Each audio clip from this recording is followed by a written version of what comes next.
మాజీ మంత్రి ఆర్కే రోజా చిక్కుల్లో పడ్డారు. జగన్ క్యాబినెట్లో ఆమె మంత్రిగా ఉన్నప్పుడు ఆడుదాం ఆంధ్ర సీఎం కప్పుల పేరుతో నిర్వహించిన కార్యక్రమంలో పెద్ద ఎత్తున అవినీతి జరిగిందని టీడీపీ నేతలు ఆరోపిస్తున్నారు. దాదాపు 100 కోట్ల రూపాయలు స్కామ్ జరిగిందని రోజా, ఏపీ ఒలింపిక్ అసోసియేషన్ అప్పటి అధ్యక్షుడు, మాజీ మంత్రి ధర్మాన కృష్ణదాసుపై చర్యలు తీసుకోవాలని సీఐడీకి అత్యాపాత్య సంస్థ సీఈఓ ప్రసాద్ సీఐడీకి ఫిర్యాదు చేశారు. మాజీ మంత్రి రోజా మంత్రిగా ఉన్న సమయంలో ఆడుదాం ఆంధ్ర పేరుతో ఓ కార్యక్రమం నిర్వహించారు. అప్పటి మంత్రి ధర్మాన కృష్ణదాస్ కూడా ఈ కార్యక్రమంలో భాగస్వామ్యం వహించారు.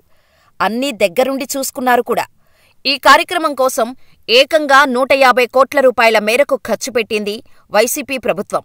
గ్రామీణ క్రీడలను ప్రోత్సహించడమే మా లక్ష్యం అంటూ ప్రజాధనంతో ఈ కార్యక్రమం నిర్వహించింది వైసీపీ ప్రభుత్వం.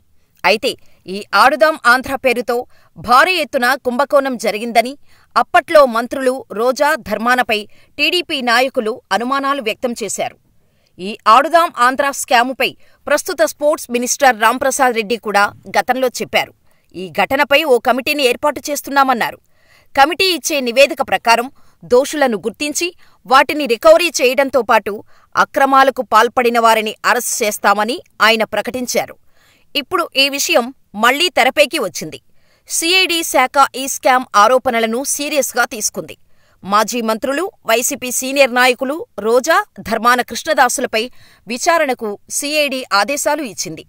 ఈ స్కాములో అవినీతికి పాల్పడిన వారిపై విచారణ జరపాలని ఎన్టీఆర్ జిల్లా సిపిని సీఐడీ అడిషనల్ డీజీ ఆదేశించారు.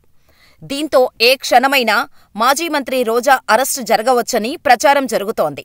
అయితే ఈ ఆడుదాం ఆంధ్ర పేరుతో వైసీపీ నేతలు అరాచకం సృష్టించారని, టాలెంట్ ఉన్న క్రీడాకారులను పక్కనపెట్టి వైసీపీ నాయకులు ఎంపిక చేసిన వారికే నిధులన్నీ ఇచ్చారని, చాలామందికి ఇవ్వాల్సిన ప్రైజ్లను ఇవ్వలేదని కూడా ప్రజల్లో టాక్ ఉంది. అయితే గతంలో తాడేపల్లిలో విలేకరులతో మాట్లాడిన రోజా తనపై వస్తున్న విమర్శలను ఖండించారు. ఆడుదాం ఆంధ్రాకు అయిన ఖర్చు 100 కోట్ల రూపాయలు అయితే స్కామ్ కూడా 100 కోట్ల రూపాయలు జరుగుతుందా అంటూ ఎద్దేవా చేశారు. స్కామ్ అంటే ఇలా కూడా చేస్తారా అని ప్రశ్నించారు. టెండర్లు కూడా తమ క్రీడాశాఖ నిర్వహించలేదని, అలాంటిది తాను, బైరెడ్డి సిద్ధార్థరెడ్డి అవినీతికి పాల్పడ్డామనడం హాస్యాస్పదంగా ఉందన్నారు.